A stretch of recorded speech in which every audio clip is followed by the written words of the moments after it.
கரூர் செல்லும் முதலமைச்சர் விஜய் திருச்சி வருகை தந்துள்ளார். கூடுதல் விவரங்களுடன் இணைகிறார் எமது செய்தியாளர் ராஜகுமரன். ராஜகுமரன், வணக்கம். மேலும் விவரங்கள்.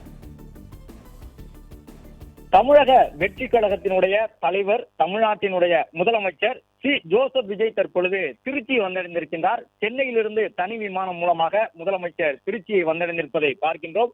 சரியாக 9:30 மணியளவிலே சென்னை விமான நிலையத்திலிருந்து புறப்பட்டிருந்த தமிழக முதலமைச்சர் தற்போது திருச்சி வந்தடைந்திருக்கின்றார். திருச்சியிலே அவருக்கு ஒரு உற்சாகமான வரவேற்பினை வழங்குவதற்கு திருச்சிராப்பள்ளியை சார்ந்த மத்திய மாவட்டத்தை சார்ந்த தமிழக வெற்றி கழகத்தினுடைய பல்வேறு மாவட்ட செயலாளர்கள், பொறுப்புகளில் இருக்கக்கூடியவர்கள், அமைச்சர்கள் எல்லாம் விமான நிலைய நுழைவு வாயில் பகுதியில் அணிவகுத்து நிற்பதை பார்க்க முடிகின்றது. உற்சாகமான ஒரு வரவேற்பை தமிழக முதலமைச்சருக்கு அவர்கள் வழங்க இருக்கின்றார்கள். கரூர் பயணம் பல்வேறு வகையில் தமிழக வெற்றி கழகத்தினருக்கு முக்கியத்துவம் வாய்ந்ததாக பார்க்கப்படுகின்றது. இன்றைக்கு முதலமைச்சர் ஆய்வுக் கூட்டத்தில் பங்கேற்கின்றார், அரசு சார் நிகழ்ச்சியில் பங்கேற்கின்றார். கரூர் கிருஷ்ணராயபுரம் அருகே இருக்கக்கூடிய மணவாசி கிராமத்திலே ஒரு தனியார் காலனி தொழிற்சாலை அமைப்பதற்காக அடிக்கல் நாட்ட இருக்கின்றார். கரூர் சுற்று வட்டாரத்திலே கிட்டத்தட்ட 13,000க்கும் மேற்பட்டவர்களுக்கு வேலைவாய்ப்பு வழங்கக்கூடிய வகையிலான ஒரு தொழிற்சாலையையும் இன்றைக்கு அந்த அடிக்கல் நாட்டி தொடங்கி வைக்க இருக்கின்றார். என்றாலும் அதற்கு முன்பாக மக்கள் சந்திப்பு நிகழ்ச்சியிலே முதலமைச்சர் பேச போகின்றார் என்பதுதான் தாவேனருக்கு முதலமைச்சருடைய இந்த பயணத்திற்கான எதிர்பார்ப்புகளை எகிர வைப்பதற்கு காரணமாக இருந்திருக்கின்றது. ஏனென்றால் செப்டம்பர் 27 என்பது யாராலும் மறக்க முடியாத ஒரு நிகழ்வாக மாறியிருந்தது. கடந்த ஆண்டு செப்டம்பர் மாதம் 27ஆம் தேதி தான் அந்த கொடுந்துயர சம்பவம் நடைபெற்றிருந்தது. 41 பேர் உயிரிழந்து போயிருந்தார்கள். அன்றைய ஆட்சியாளர்கள் மீது தமிழக வெற்றி கழகத்தினர் குற்றச்சாட்டுகளை முன்வைத்திருந்தார்கள். நீதிமன்றத்தின் வழக்கு விசாரணையில் இருக்கின்றது. அன்றைக்கு முறையான பாதுகாப்பினை வழங்கவில்லை தமிழக வெற்றி கழக தலைவருக்கு என்று சொல்லியிருந்தார்கள். இன்றைக்கு அந்த தமிழக வெற்றி கழகத்தினுடைய தலைவராக இருந்த விஜய் தமிழ்நாட்டினுடைய முதலமைச்சராக கரூருக்கு பயணம் மேற்கொண்டிருக்கின்றார். திருச்சி விமான நிலையத்தை வந்திருந்திருக்கின்றார். இன்னும் சற்று நேரத்திலே திருச்சியில் இருந்து அவர் சாலை மார்க்கமாக கரூர் செல்ல இருக்கின்றார் என்பதை பார்க்கின்றோம். கரூர் சென்ற பிறகு முதல் நிகழ்ச்சியாக மக்கள் சந்திப்பு நிகழ்ச்சியிலே தமிழக வெற்றி கழக தலைவர் விஜய் அவர்கள் பங்கேற்க இருக்கின்றார். அதன் பிறகு அங்கிருந்து சாலை மார்க்கமாக கிட்டத்தட்ட ஒரு 10 கிலோமீட்டர் தூரம் ரோட் ஷோ முறையிலே செல்ல இருக்கின்றார் என்பதை பார்க்கின்றோம். முதலமைச்சர் வருகை தந்திருக்கக்கூடிய சூழ்நிலையில் விமான நிலையத்தினுடைய பணியாளர்கள் விமானத்தை நிறுத்தி அந்த விமானத்தில் இருந்து பயணிகள் இறங்குவதற்கு, முதலமைச்சர் இறங்குவதற்கு ஏற்ற முறையில் தயார் நிலையில் இருப்பதை பார்க்கின்றோம். தனி விமானம் மூலமாக முதலமைச்சர் சென்றிருக்கின்றார். இதற்கு முன்பாக அவர் தாவேகா சார்பில் அரசியல் பிரச்சாரங்களை மேற்கொண்ட பொழுதும் தனி விமானம் மூலமாகத்தான் பயணம் மேற்கொண்டிருந்தார் என்பதை பார்த்தோம். சென்னை நீலாங்கரையில் இருக்கக்கூடிய இல்லத்திலிருந்து தாவேகா தமிழ்நாடு முதலமைச்சர் ஜோசப் விஜய் அவர்கள் இந்த பயணத்தை மேற்கொண்டிருந்தார். சற்று முன்பாகத்தான் சென்னையில் இருந்து புறப்பட்டிருந்தார்.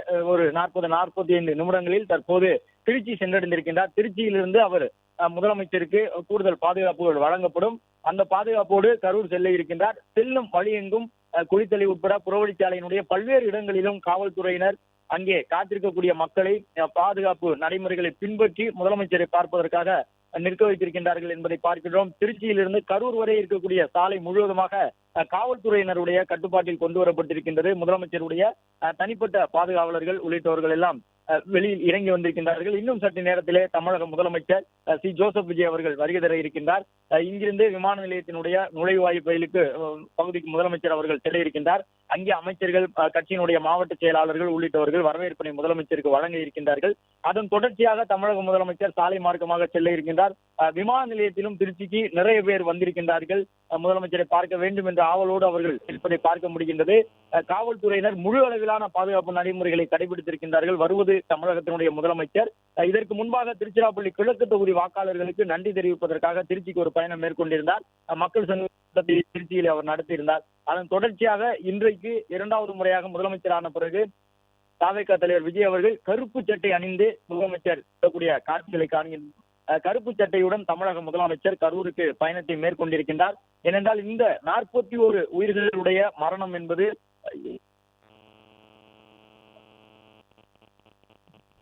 தமிழக ஜோசப் விஜய் அவர்கள் தற்பொழுது விமான நிலையம் வந்தடைந்திருக்கக்கூடிய காட்சிகளை காணுகின்றோம். இங்கிருந்து சாலை மார்க்கமாக அவர் செல்ல இருக்கின்றார் என்பதை பார்க்கின்றோம்.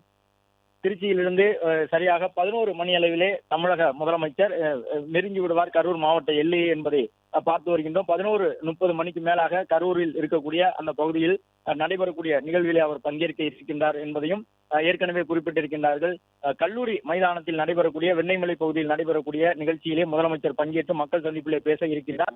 அந்த நிகழ்ச்சியில் 5000 நபர்கள் பங்கேற்பதற்கு அனுமதி வழங்கப்பட்டிருக்கின்றது. அவர்களுக்கெல்லாம் ஏற்கனவே டோக்கன் வழங்கப்பட்டிருக்கின்ற நடையை பின்பற்றி QR கோடு வரக்கூடியவர்கள் மட்டுமே நிகழ்வில் பங்கேற்க முடியும் என்று சொல்லப்பட்டிருக்கின்றது.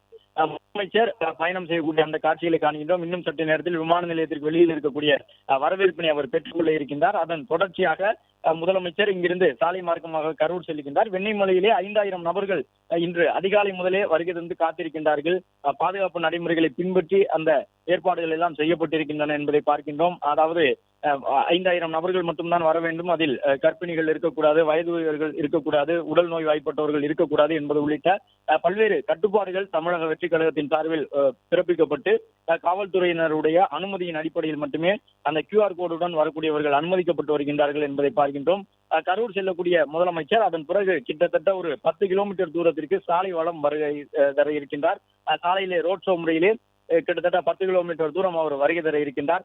வழக்கம் போன்று இந்த முறையும் கரூரிலே முதலமைச்சர் பங்கேற்கக்கூடிய அந்த நிகழ்ச்சியில் பிரச்சார வாகனத்தின் மீது நின்றுதான் அவர் பேச போகின்றார்.